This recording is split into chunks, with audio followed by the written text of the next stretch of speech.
Buenos días, América Latina. Buenas tardes, Europa, y buenas noches a todos los demás. Es un gusto estar aquí con ustedes en este programa, ya a la espera del doctor Padilla, que va a estar con nosotros, que es un amigo. Yo digo que yo le debo mi educación universitaria, digamos, del seminario a dos personas, aparte de Dios, que es la razón de todo ser, y es al doctor Ortiz y al doctor Padilla. Y ahora estamos haciendo el doctorado gracias a la benevolencia del doctor Padilla.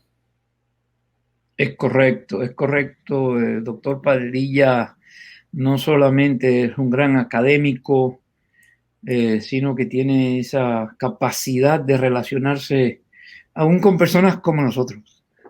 Exactamente. Sí, Yo me identifico mucho con él y los van a ver, así que vamos a conocer. Él se está pasando la mano por la cabeza. Vamos a conocer al doctor Padilla en unos segundos. Así que quiero que ustedes sepan, estamos muy agradecidos del doctor Padilla, y lo decimos antes de él subir, por lo que ha hecho por nuestra iglesia. No solamente nos entregó a Gordon Conwell por la insistencia de Ortiz, pero por el amor de su corazón, que sale de su corazón, nos entregó a Gordon Conwell al mundo.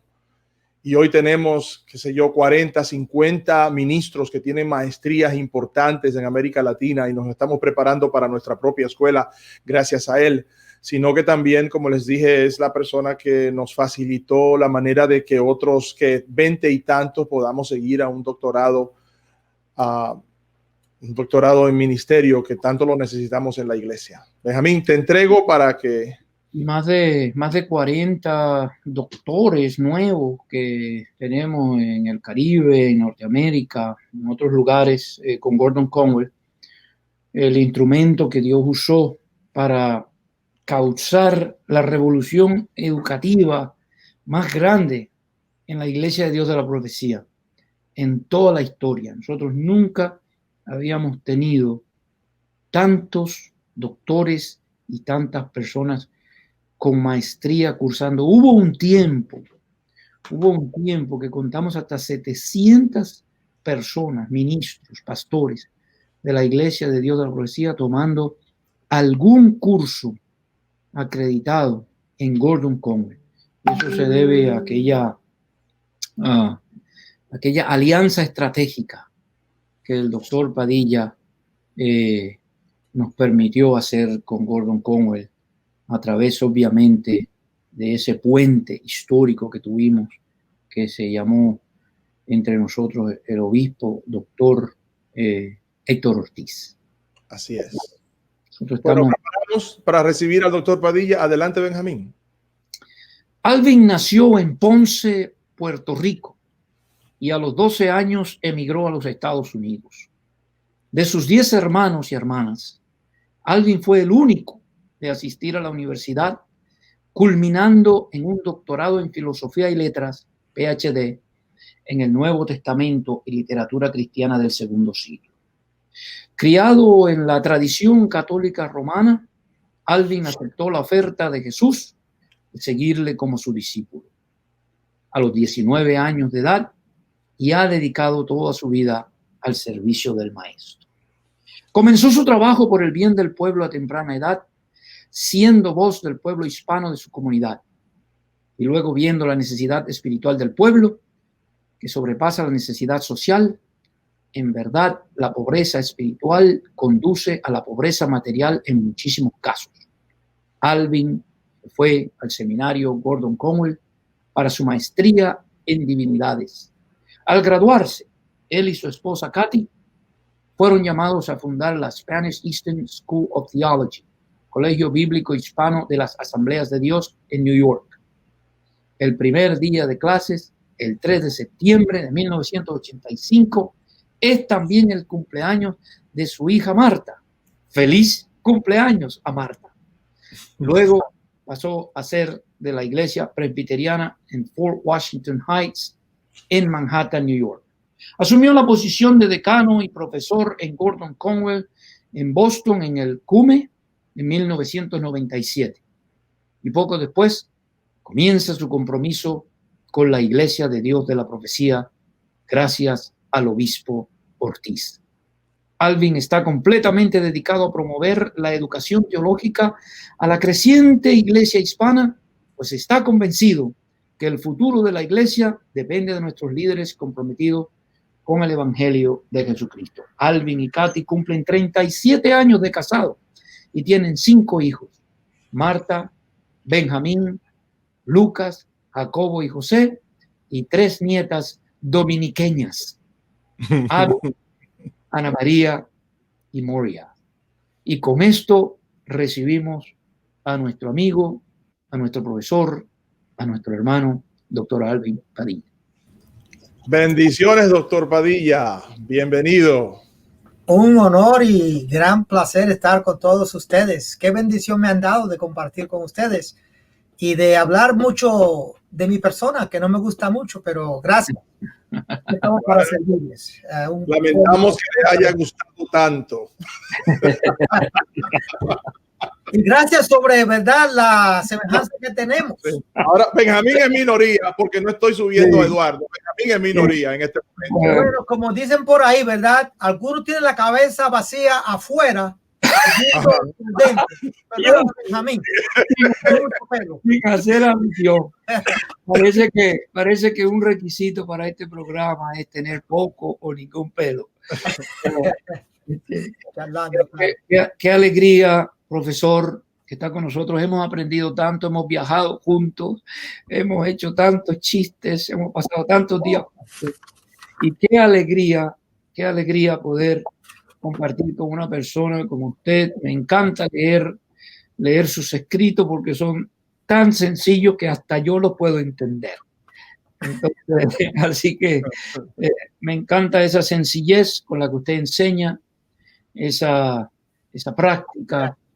Así que es un honor para nosotros y le dejamos con nuestra audiencia que está deseosa. Hay muchos de sus estudiantes que lo van a estar viendo en todo el mundo. Así que adelante con esta introducción y luego al final volvemos con algunas preguntas. Bendiciones. Bien, un placer estar con ustedes. Dando como tema a esta presentación muy breve, siguiendo a Jesús aún en tiempos difíciles. Sabemos la situación de 2020, ¿verdad? Los desafíos y cambios que hemos tenido en este contexto. La pandemia, lucha por el racismo aquí en los Estados Unidos y a través del mundo, desempleo, el desafío de iglesia a distancia que todos nosotros tenemos que ahora bregar. Todos estos está aquí acomplejado nuestras vidas como líderes cristianos en diferentes partes del mundo. Así, y eso conlleva cierto desafío al discipulado. Especialmente uno se pregunta, ¿cómo vale, verdad, a poder seguir adelante siguiendo a Jesús cuando el tiempo se hace difícil? Y he enfocado, ¿verdad?, unos pasajes del Evangelio de San Juan, más bien porque también conozco muy bien el Evangelio de San Juan por haber escrito un libro sobre el mismo, y también porque es bien, como se dice, al punto de nuestra situación. Tenemos grandes desafíos para el discipulado. Quisiéramos que Jesús se hiciese rey en realidad en este instante, ¿verdad? Y tomaba los rangos del control del gobierno aquí en los Estados Unidos, en su país donde esté, y controlar esta pandemia, que nos dé una vacuna de inmediato. Todo eso queremos que lo haga de inmediato. Y en el pasaje vamos a ver algo semejante, aunque no exactamente. También, ¿verdad?, la búsqueda de señales. Queremos en este tiempo de incertidumbre que el Señor nos demuestre que en verdad Él es el Señor, aún en esta pandemia. Y queremos más señales más allá de lo que el mismo Jesús nos ha ofrecido y nos ha dado, aún en nuestras vidas personales, ¿verdad? Nos olvidamos de esos momentos. También, ¿verdad?, que nos preguntamos si vale la pena seguir a Jesús en estos días. Seguro que ustedes que están como pastores en iglesias, congregaciones locales, mucha gente se pregunta eso, ¿verdad? Están a distancia, no tienen la facilidad de sentarse a la mesa, de tomarse un café y platicar con los problemas, las dificultades, todo a distancia.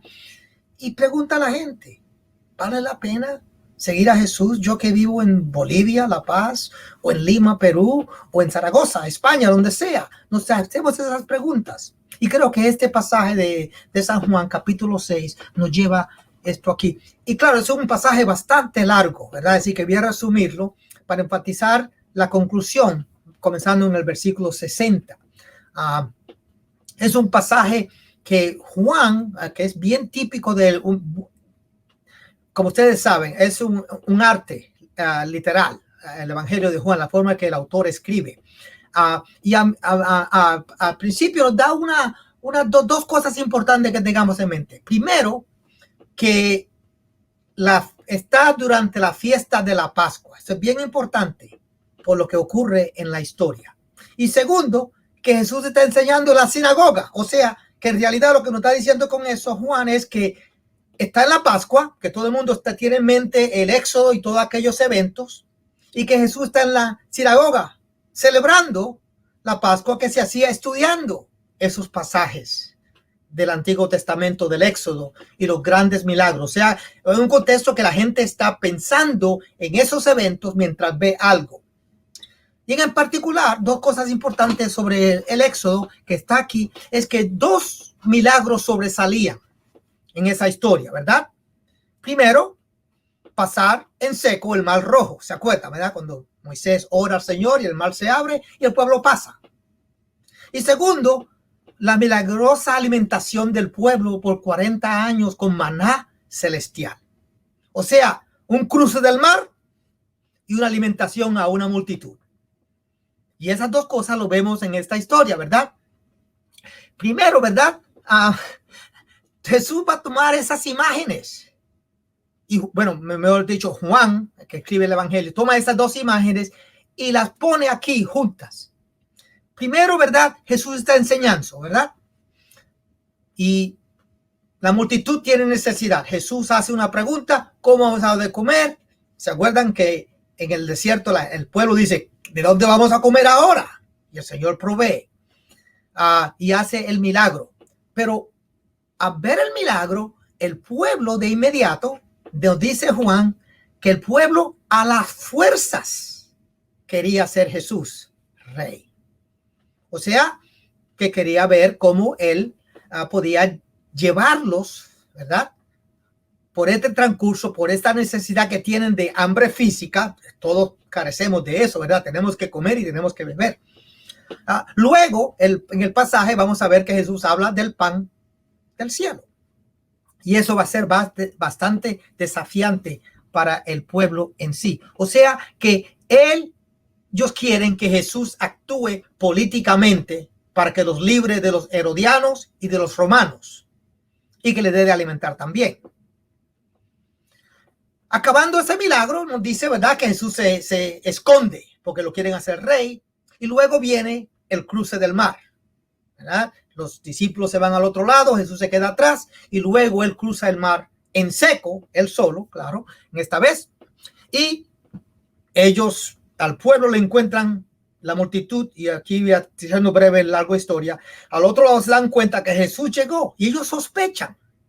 Vieron la alimentación del mar, la alimentación de la multitud, y por eso se preguntan, maestro, ¿cómo llegaste aquí? Oye, ellos tienen la sospecha que algo extraordinario ocurrió. Acuérdense, solamente los discípulos que están en el bote ven a Jesús cruzar el mar.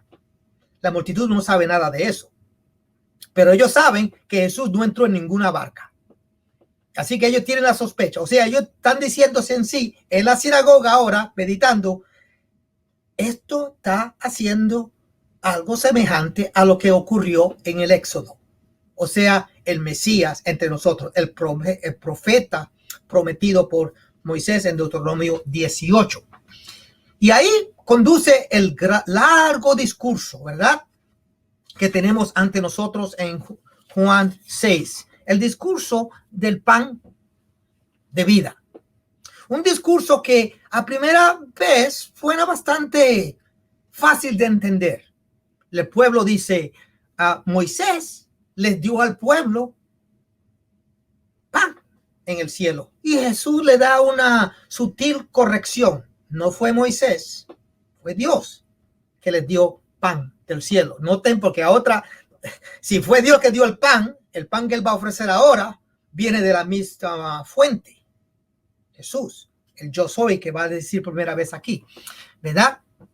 Y Jesús hace esa aclaración y él ahora dice, bueno, los que comieron aquel pan por 40 años, al fin y al cabo fallecieron. ¿Se acuerdan que ellos quieren que él sea rey para librarlos del hambre que tienen ahora? Ellos fallecieron, pero el que come del pan que yo ofrezco, este vivirá para siempre. Pues claro, se acuerda la historia en Juan 4, ¿verdad? Cuando la mujer le dice a Jesús, oye, si tú eres el que bebe de tu agua nunca tiene sed, dame agua para no tener que regresar. Y eso es lo que ellos quizás piensan, esa misma índole. Y ese es un largo discurso. Y Jesús ahí dice, yo soy el pan de vida. El primero de los 7 yo soy, que yo sé que todos nosotros estamos acostumbrados a escuchar. Entonces, los oyentes de Jesús se asombran que Jesús dice que Él es el pan del cielo. Noten otra vez, y cuánto me encantaría estar más tiempo con ustedes en este pasaje, que Jesús pasa el pan que les da, ¿verdad?, pan terrenal que él ofrece y Moisés ofreció también, bueno, Dios a través de Moisés, al pan celestial, porque ellos creían que el pan que vino del maná venía del tesoro del cielo que Dios ofrece para el pueblo, y ahora al Jesús como pan, y ahora como Jesús como el tesoro del cielo que da vida eterna. Y eso les asombra, porque Jesús está haciendo ciertas aseverancias de sí mismo que ellos están asombrados y luego, ¿verdad?, un poquito confusos. Jesús como el sacrificio, porque cuando Jesús dice que él va a dar su vida, el verbo de dar, otra vez quisiera enfatizar más sobre esto, el verbo dar ahí es el mismo verbo que se usa para dar un sacrificio, para ofrecer un sacrificio de redención. Y Jesús dice, bueno, él es el sacrificio, el Cordero de Dios, como dice Juan anteriormente igualmente. Esto es demasiado para el pueblo. Cuando oyen esto y dicen que muchos llegan a murmurar otra vez. Acuérdense del Éxodo, que no apenas cruzan el Mar Rojo y murmuran contra Moisés. Apenas tienen maná y murmuran contra Moisés. O sea, las murmuraciones, o sea, tiene la misma trayectoria, ¿verdad?, de lo que está pasando en el Éxodo. Otra vez, en la sinagoga, en un sábado, ¿verdad? Entonces, esto causa que algunos de ellos abandonan a Jesús. O sea, las murmuraciones eventualmente llevan a que algunos piensas, verdad es lo que tú estás diciendo. Esto es un poco difícil de aceptar. Y para algunos discípulos es inaceptable lo que Jesús está diciendo sobre que Él es el pan celestial. Y como ustedes saben en la historia, lo más sorprendente es que Jesús les dice que tienen que comer el pan, que es mi cuerpo, beber la sangre de mi cuerpo.